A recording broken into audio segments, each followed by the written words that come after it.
छोटे से गांव के किनारे घने जंगल के पास एक पुरानी और टूटी फूटी सी झोपड़ी थी। उस झोपड़ी में गरीब किसान धनिया अपनी बूढ़ी माँ और बेटी गौरी के साथ रहता था। धनिया के पास बस कुछ छोटे छोटे खेत थे। उन्हीं खेतों में मेहनत करके वह अपने परिवार का पेट पालता था। हर दिन सुबह सूरज निकलने से पहले ही धनिया उठ जाता। ठंडी हवा चल रही होती, आसमान में हल्की लालिमा होती और गांव के ज्यादातर लोग अभी गहरी नींद में होते। लेकिन धनिया अपने पुराने हल और बैलों को लेकर खेत की तरफ निकल पड़ता। दरवाजे पर खड़ी उसकी माँ प्यार से कहती, बेटा धनिया, थोड़ा आराम भी कर लिया कर। दिन रात इतनी मेहनत करते करते तू बहुत थक जाता होगा। सुबह से शाम तक खेत में काम करता है, फिर भी चेहरे पर शिकन नहीं लाता। मुझे तेरी चिंता होती है बेटा। शरीर को भी थोड़ा आराम देना जरूरी होता है।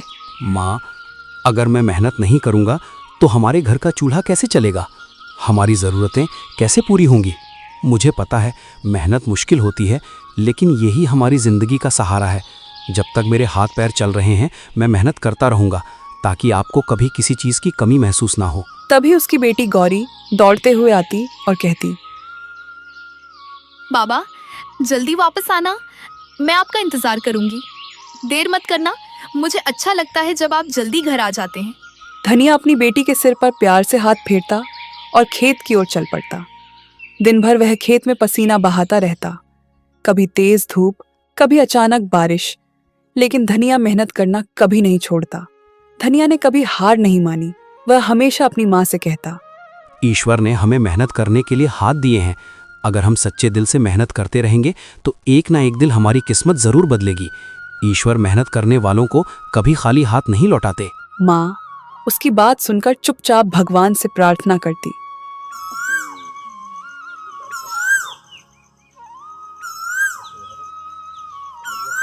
बाबा, आज मैं जंगल के किनारे से कुछ लकड़ियां लेकर आई हूँ, ताकि घर के काम में थोड़ी मदद हो सके। अकेली गई थी? बेटा, जंगल के किनारे अकेले जाना ठीक नहीं होता, वहाँ खतरा भी हो सकता है। हाँ बाबा, मैं अकेली ही गई थी। थोड़ा डर तो लगा था, लेकिन मैंने हिम्मत रखी।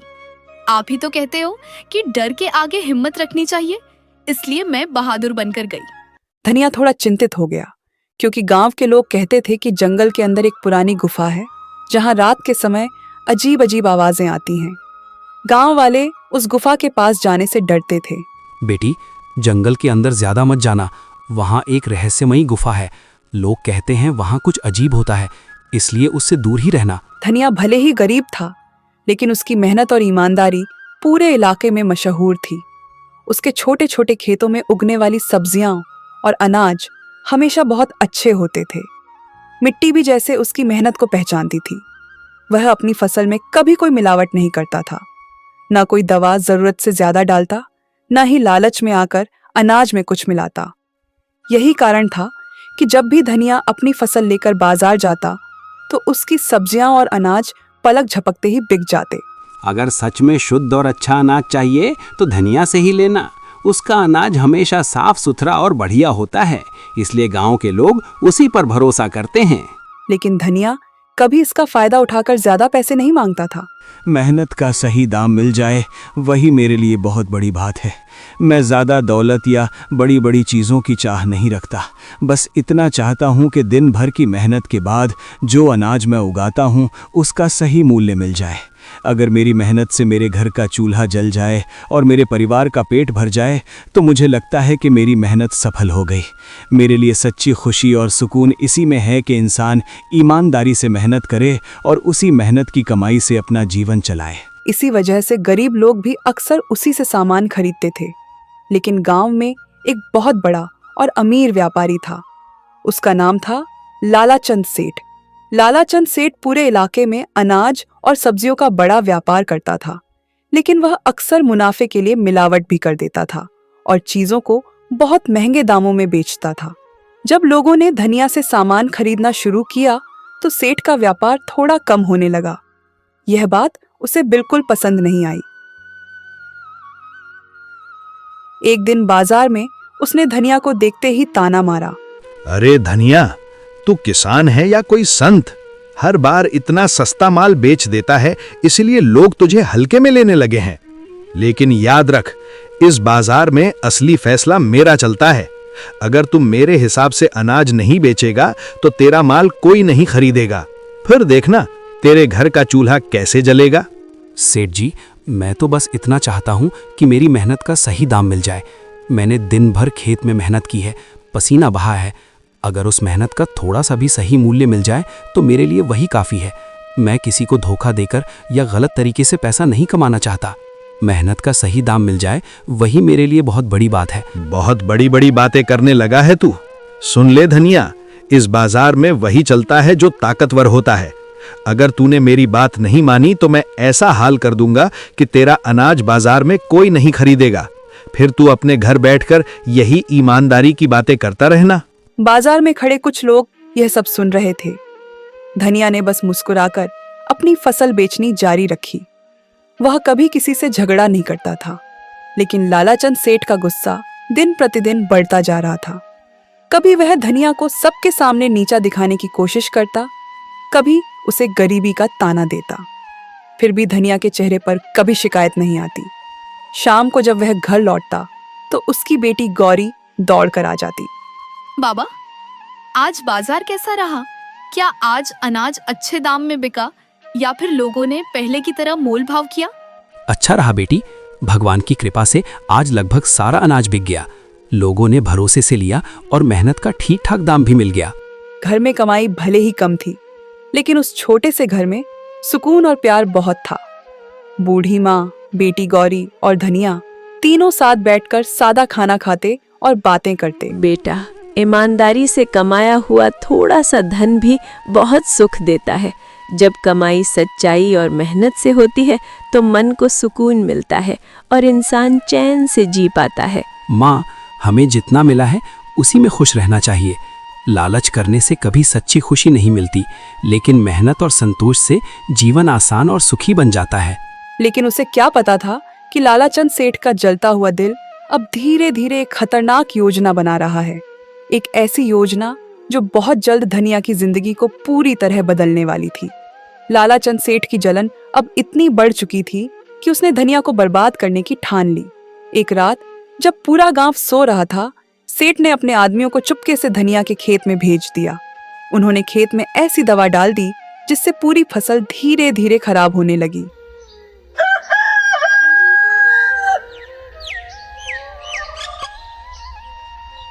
सुबह जब धनिया खेत पर पहुंचा तो उसकी आंखें फटी की फटी रह गईं। हरी भरी खड़ी फसल पीली पड़ चुकी थी। कई पौधे सूख गए थे। वह घुटनों के बल बैठ गया। हे ईश्वर, ये क्या हो गया? कल तक तो मेरी फसल बिल्कुल हरी भरी थी, हर पौधा लहलहा रहा था। मैंने कितनी मेहनत से इस खेत को सींचा था, दिन रात इसकी देखभाल की थी। फिर अचानक एक ही रात में सब कुछ कैसे बदल गया? मेरी सारी मेहनत, मेरी सारी उम्मीदें क्या सब यूं ही खत्म हो जाएंगी? इतने में गांव के कुछ लोग भी खबर सुनकर वहां आ गए। वे भी खेत की हालत देखकर हैरान रह गए और आपस में बातें करने लगे। ये अचानक कैसे हो गया? कल शाम तक तो ये खेत बिल्कुल ठीक था, फसल भी बहुत अच्छी दिख रही थी। एक ही रात में इतने सारे पौधे कैसे सूख गए? कहीं किसी ने जानबूझकर तो कुछ नहीं किया? धनिया को समझते देर नहीं लगी कि यह किसी की साजिश है। उसे तुरंत लालाचंद सेठ का ख्याल आया। अगर ये सब सेठ का किया हुआ है तो मैं चुप नहीं बैठूंगा। मेरी मेहनत की फसल को इस तरह बर्बाद करना कोई छोटी बात नहीं है। मैंने दिन रात मेहनत करके इस खेत को सींचा था, हर पौधे को अपने बच्चे की तरह संभाला था। मैं पंचायत में जाकर न्याय मांगूंगा और सबके सामने सच रखूंगा, ताकि जिसने भी ये अन्याय किया है उसे उसकी सजा मिल सके। यह बात धीरे धीरे पूरे गांव में फैल गई। जब यह खबर लालाचंद सेठ तक पहुंची तो वह एक पल के लिए घबरा गया, लेकिन चालाक सेठ ने तुरंत एक नई और खतरनाक साजिश सोच ली।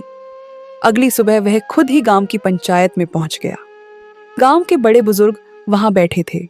सेठ ने ऊंची आवाज में कहा, मुझे पंचायत से न्याय चाहिए। मेरे साथ बहुत बड़ा अन्याय हुआ है और मैं चाहता हूं कि गांव के सामने इस बात का फैसला हो। क्या बात है सेठ जी, आप इतने गुस्से और परेशानी में क्यों हैं? खुलकर बताइए कि आखिर मामला क्या है। मेरी सोने की अंगूठी चोरी हो गई है और मुझे पूरा शक है कि वो अंगूठी धनिया ने चुराई है। वही कल मेरे घर आया था, उसके बाद ही अंगूठी गायब हुई है। यह सुनते ही पंचायत में सन्नाटा छा गया। उसी समय किसी ने धनिया को बुला लिया। धनिया अपनी बूढ़ी माँ और बेटी गौरी के साथ वहां पहुंचा। धनिया, सेठ कह रहा है कि उसकी सोने की अंगूठी तुमने चुराई है। क्या ये सच है? पंचायत के सामने सच सच बता दो ताकि सही फैसला हो सके। धनिया की आंखों में हैरानी और दुख दोनों साफ दिखाई दे रहे थे। इतने बड़े इल्जाम से उसका दिल टूट गया था। मुखिया जी, मैं गरीब जरूर हूँ लेकिन चोर नहीं हूँ। मैंने किसी की अंगूठी नहीं चुराई। मैं मेहनत से कमाने वाला आदमी हूँ। किसी की चीज पर बुरी नजर डालना तो दूर, ऐसा सोच भी नहीं सकता। मेरा बेटा ऐसा काम कभी नहीं कर सकता। मैंने इसे हमेशा ईमानदारी और मेहनत की सीख दी है। ये किसी की चीज चुराने वाला नहीं है। अगर धनिया सच बोल रहा है तो फिर उसके घर की तलाशी ले ली जाए। पंचायत के सामने उसके घर को अच्छे से देख लिया जाए।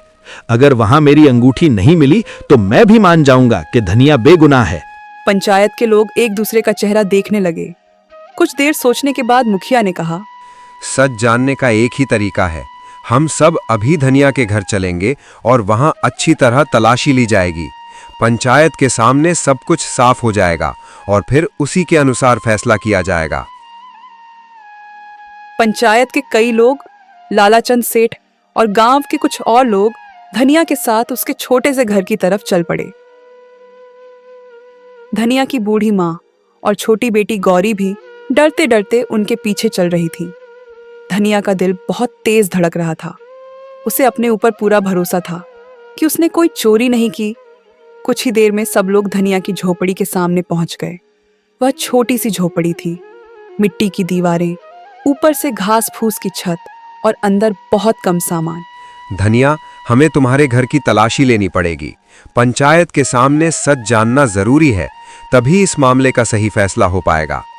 मुखिया जी, मुझे किसी तलाशी से कोई डर नहीं है।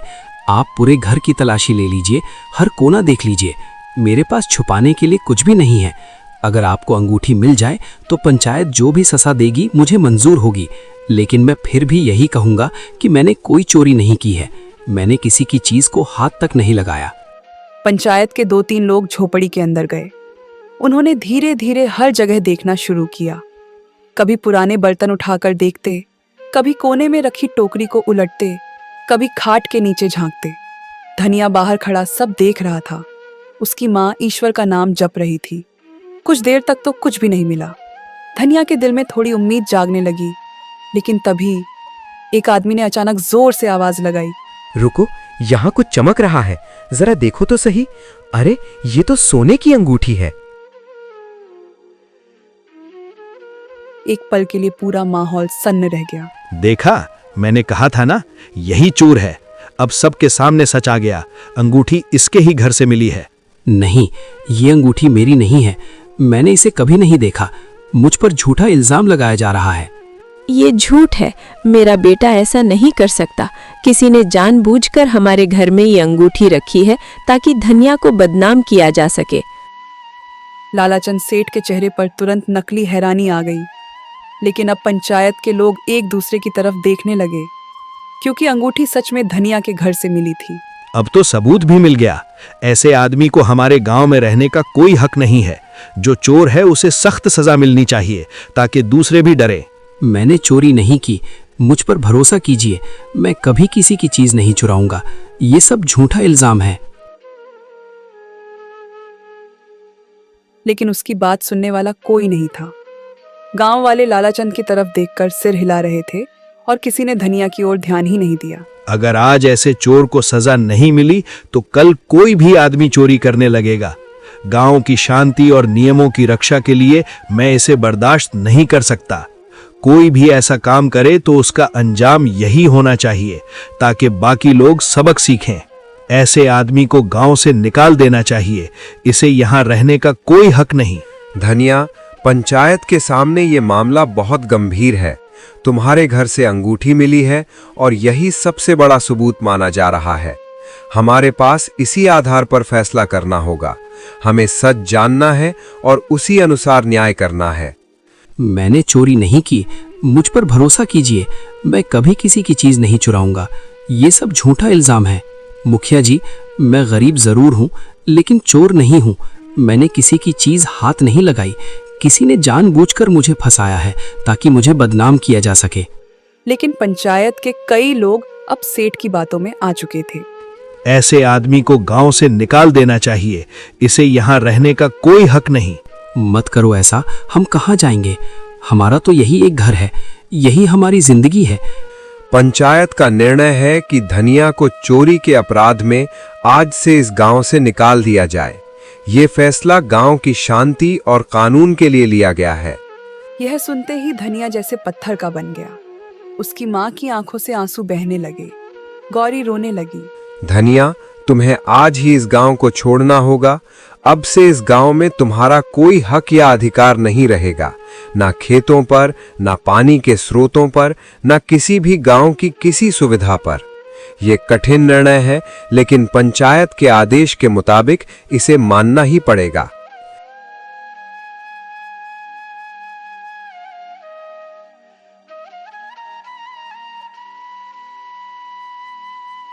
यह सुनकर धनिया ने एक बार पूरे गांव की तरफ देखा।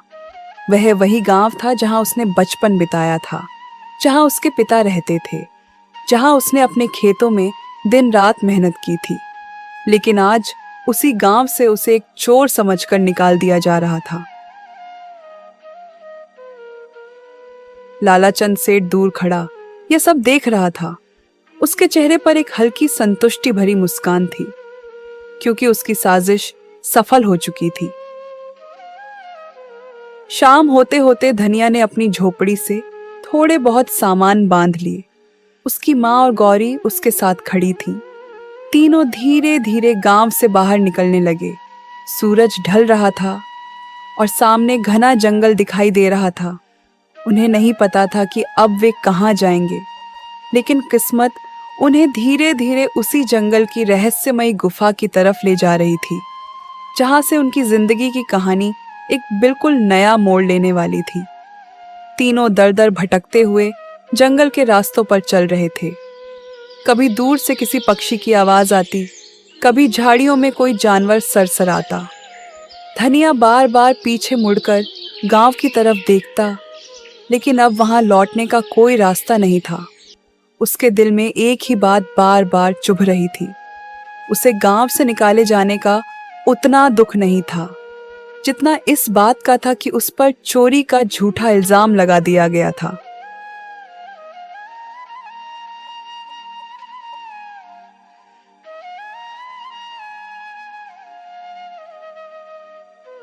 माँ, गौरी, हम कहाँ जाएंगे?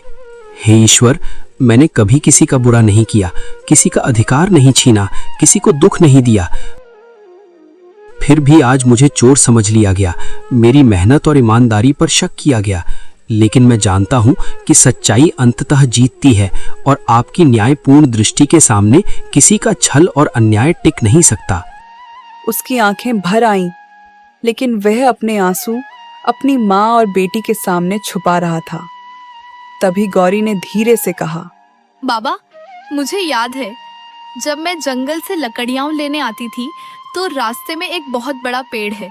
उसका तना इतना चौड़ा है कि उसके नीचे हम लोग आराम से रात बिता सकते हैं। वहाँ थोड़ा सा खुला मैदान भी है। सच कह रही हो बेटी? इतना बड़ा पेड़ है कि हम सब वहाँ आराम से रात बिता सकते हैं? हाँ बाबा, वहाँ जमीन भी साफ है और सुरक्षित लगती है।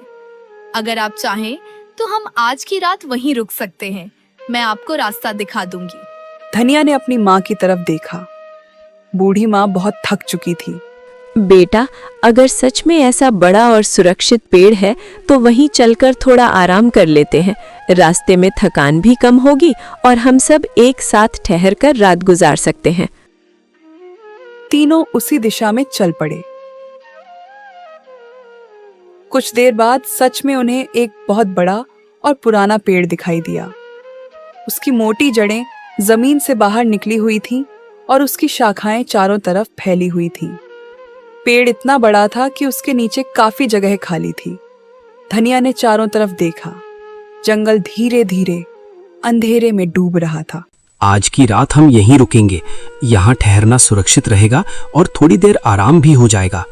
बाबा, आप और दादी यहीं आराम से बैठिए, मैं थोड़ी देर में वापस आती हूँ। कहाँ जा रही हो बेटी इतनी रात में? पास में कुछ फल वाले पेड़ हैं, मैं दादी के लिए ताजा और मीठे फल लेकर आती हूँ। जल्दी आ जाऊंगी बाबा। धनिया कुछ कह पाता उससे पहले ही गौरी पास की झाड़ियों की तरफ चली गई। थोड़ी देर बाद वह वापस लौटी। उसके हाथों में कुछ जंगली फल थे। उसने वे फल अपनी दादी के हाथ में रख दी। बेटी, तू खुद खा ले, मुझे कोई फर्क नहीं पड़ेगा। पहले आप खाइए दादी, आप सबसे ज्यादा थकी हुई हैं। मैं तब तक इंतजार कर लूंगी, आपका पेट भरा होना जरूरी है। बाबा, आप दुखी मत होइए, आपने कभी कुछ गलत नहीं किया। सब जानते हैं कि आप सच्चे और ईमानदार इंसान हैं। एक दिन जरूर आएगा जब सबको सच पता चल जाएगा और तब सभी लोग समझेंगे कि आप बेगुनाह हैं। अपनी बेटी यह बात सुनकर धनिया की आंखें भर आईं। बूढ़ी माँ आसमान की तरफ देख रही थी। तारों से भरा आसमान जैसे उन्हें दिलासा दे रहा था। पेड़ के नीचे बैठे बैठे काफी समय बीत चुका था। रात धीरे धीरे गहरी होने लगी थी। आसमान में काले बादल घिर आए थे और ठंडी हवा चलने लगी थी।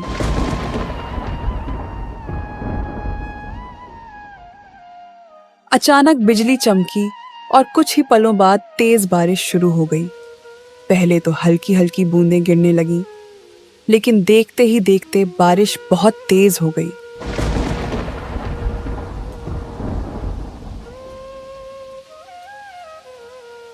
पेड़ की घनी शाखाएं कुछ देर तक उन्हें बचाती रहीं, लेकिन जल्द ही पानी की बूंदें नीचे तक आने लगीं। बूढ़ी माँ कांपने लगी। गौरी भी अपने पिता के पास सिमट गई। धनिया ने चारों तरफ चिंतित होकर देखा। अगर ऐसे ही बारिश होती रही तो हम सब पूरी तरह भीग जाएंगे और तब बीमार पड़ने का डर भी रहेगा। हमें तुरंत कहीं ऐसा स्थान ढूंढना होगा जहां हम सिर छुपा सकें और थोड़ी देर के लिए सुरक्षित रह सकें। यह सोचकर धनिया तुरंत उठ खड़ा हुआ। वह बारिश में भीगते हुए आसपास जगह ढूंढने लगा। जंगल में अंधेरा था और हर तरफ पानी की आवाज गूंज रही थी।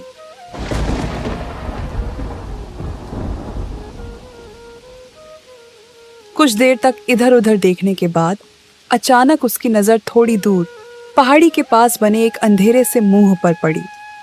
वह ध्यान से देखने लगा। बारिश की चमकती बिजली में उसे साफ दिखाई दिया। वह एक गुफा थी।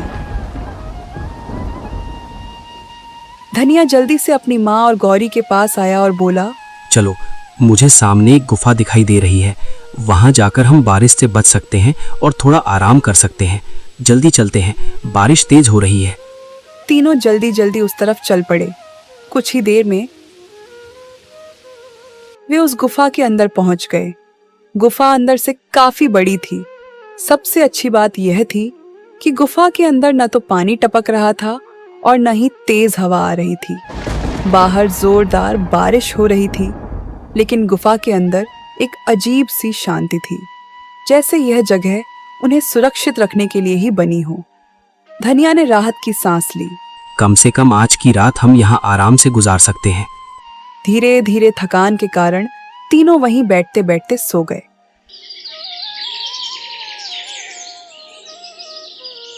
सुबह जब धनिया की आंख खुली तो बारिश रुक चुकी थी। गुफा के बाहर से हल्की धूप अंदर आ रही थी। पक्षियों की चहचहाहट फिर से जंगल में सुनाई देने लगी थी। धनिया उठकर बाहर गया और चारों तरफ देखा। जंगल हरियाली से चमक रहा था। वह कुछ देर चुप खड़ा रहा और सोचने लगा। फिर वह गुफा के अंदर वापस आया। उसकी माँ और गौरी भी अब जाग चुकी थी। जब तक हमें रहने के लिए कोई और जगह नहीं मिल जाती, हम इसी गुफा में रहेंगे। बूढ़ी माँ ने सहमति में सिर हिलाया। गौरी भी खुश हो गई। बाबा, यह जगह तो अच्छी है। यहाँ हमें बारिश और हवा से भी डर नहीं लगेगा।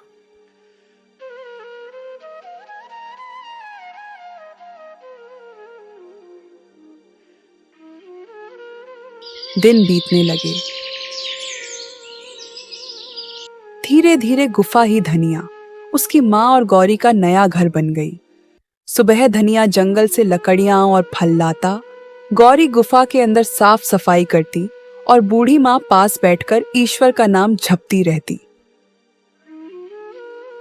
गरीबी अभी भी थी, लेकिन तीनों एक दूसरे के साथ होने से संतुष्ट थे।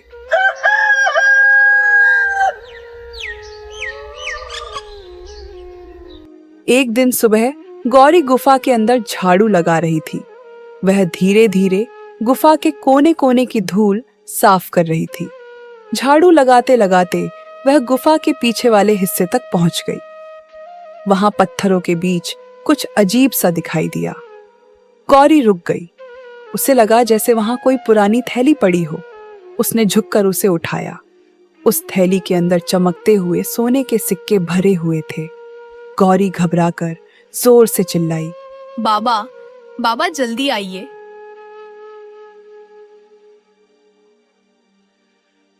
क्या हुआ बेटी? गौरी ने कांपते हाथों से वह थैली अपने पिता को दिखाई। धनिया ने जब अंदर देखा तो वह भी कुछ पल के लिए हक्का बक्का रह गया। थैली में सचमुच बहुत सारे सोने के सिक्के थे। बूढ़ी माँ भी पास आ गई। लगता है भगवान ने हमारी सच्चाई और हमारे दुखों को देखकर हम पर दया की है। उसने हमें कठिन समय में सहारा दिया, हमारी मेहनत और ईमानदारी को महत्व दिया और अब हमें सुख, सुरक्षा और सम्मान मिला है। सच में उसकी कृपा से ही आज हमारा परिवार खुशहाल और सुरक्षित है। धनिया कुछ देर तक चुप खड़ा रहा।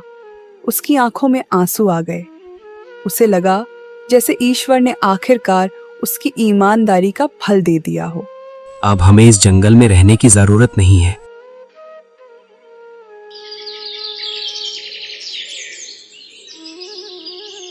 कुछ ही दिनों में धनिया ने उन सिक्कों में से थोड़ा सा इस्तेमाल करके पास के एक दूसरे गांव में छोटा सा घर खरीद लिया।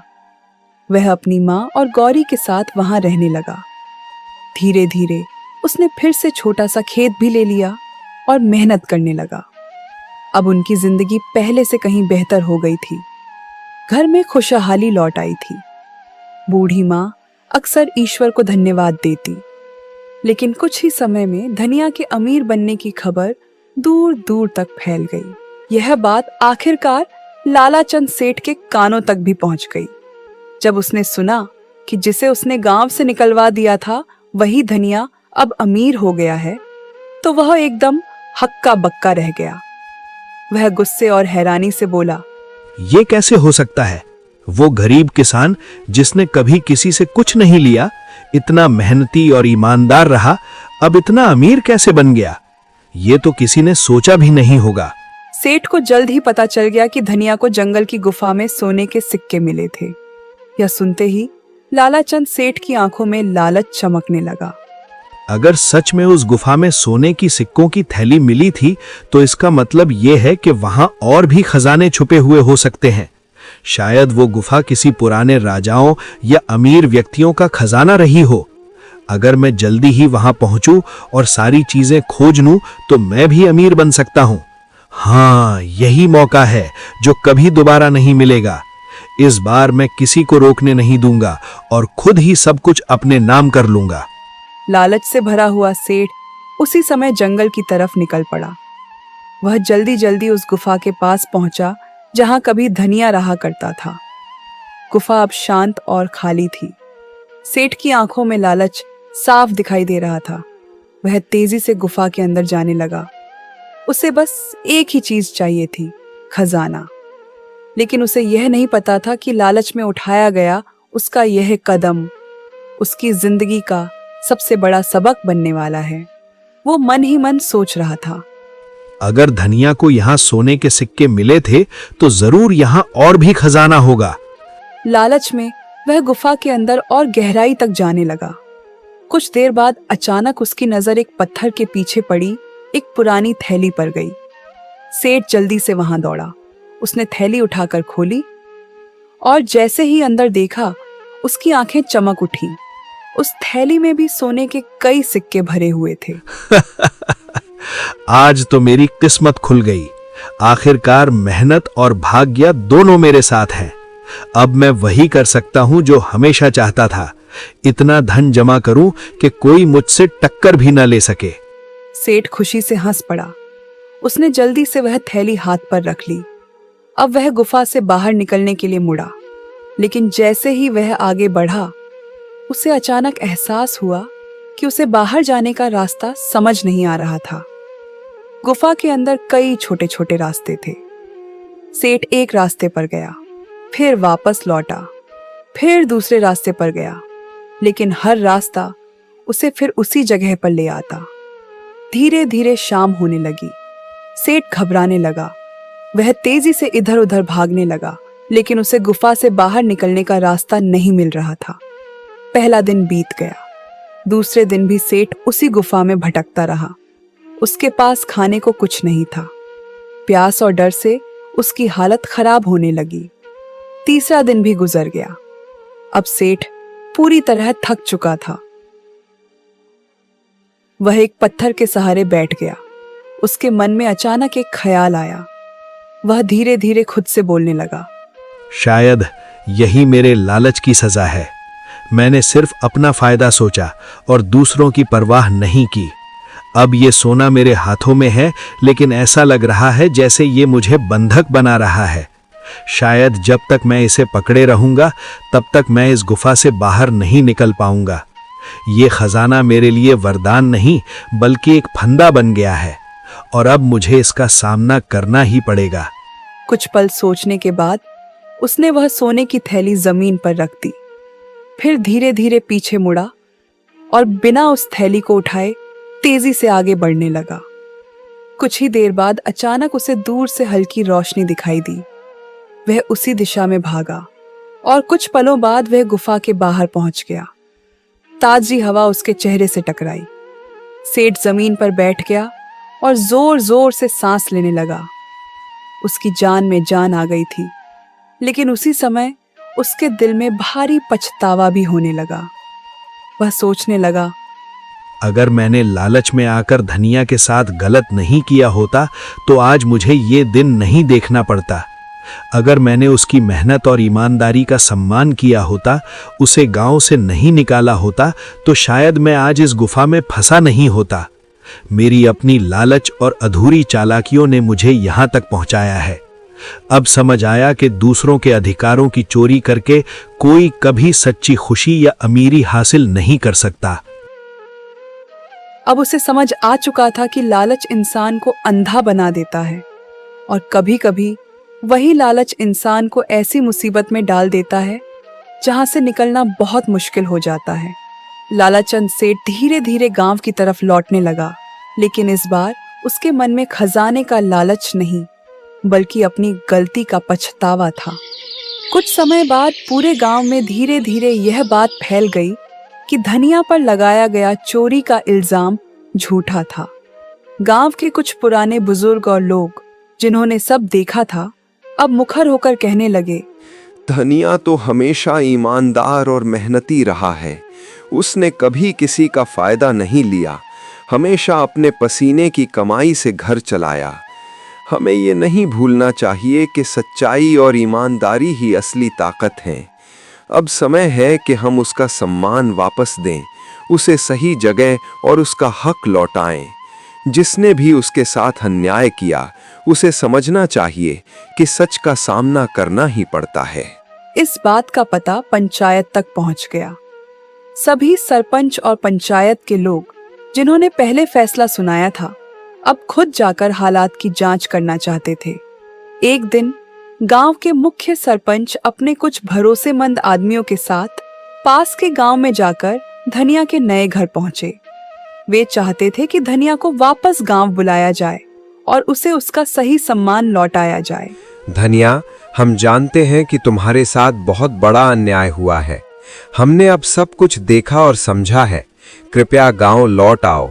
हम तुम्हें सम्मान देंगे, तुम्हारा हक वापस करेंगे और सभी अपनी गलतियां मानेंगे। तुम्हारे बिना ये गांव अधूरा है।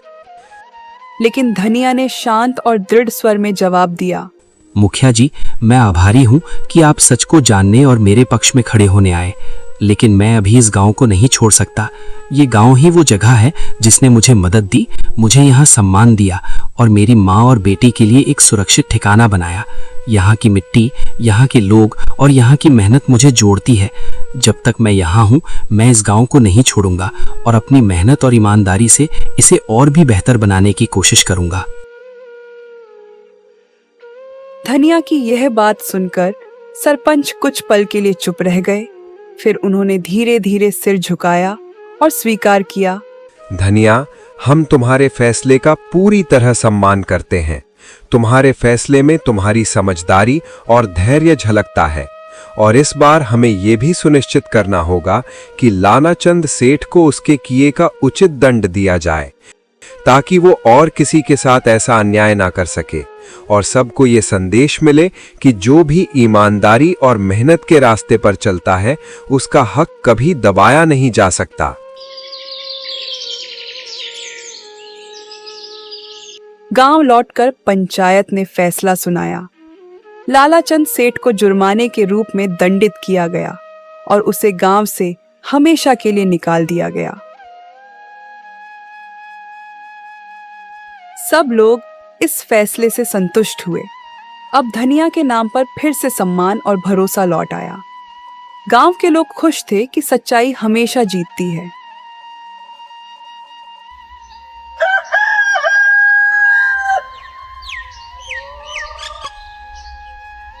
धनिया की माँ और गौरी भी अपने बेटे और पिता के गौरव से खुश थीं।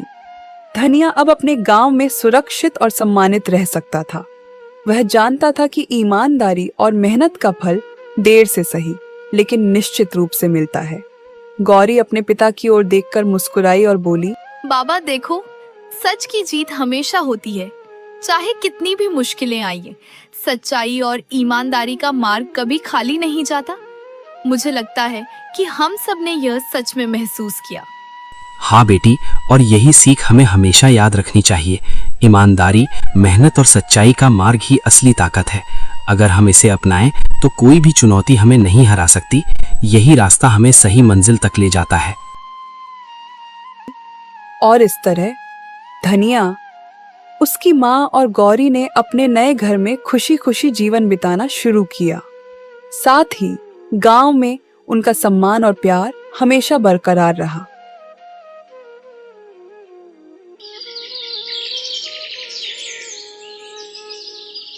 धनिया, उसकी माँ और गौरी अब अपने छोटे से घर में सुरक्षित और खुशहाल जीवन बिता रहे थे। घर में चारों तरफ हल्की धूप और हरियाली की खुशबू थी। बाबा देखो, अब हमारे पास अपना घर है और हम पूरी तरह सुरक्षित हैं। मैं बहुत खुश हूँ कि हम सब साथ हैं और अब डर नहीं लगता। हाँ बेटी, ये सब तुम्हारी हिम्मत, समझदारी और सच्चाई की वजह से संभव हुआ।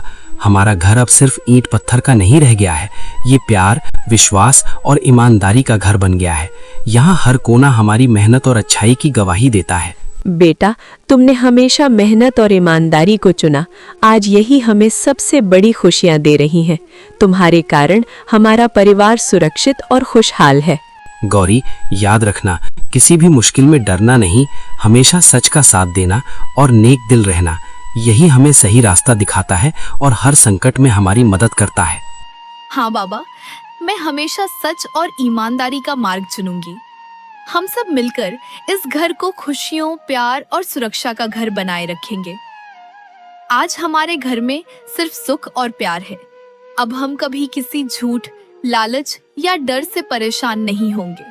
हमारी मेहनत, सच्चाई और हिम्मत हमें हमेशा मजबूत बनाए रखेगी। घर के चारों कोनों में खुशियों की गूंज थी। खिड़कियों से हल्की हवा आती और पक्षियों की चहचहाहट घर में संगीत की तरह गूंजती। गौरी अपने पिता के पास बैठकर मुस्कुरा रही थी। धनिया अपने खेत और घर की ओर देखकर संतोष महसूस कर रहा था और उसकी माँ दोनों के बीच बैठकर शांत और गर्वित थी।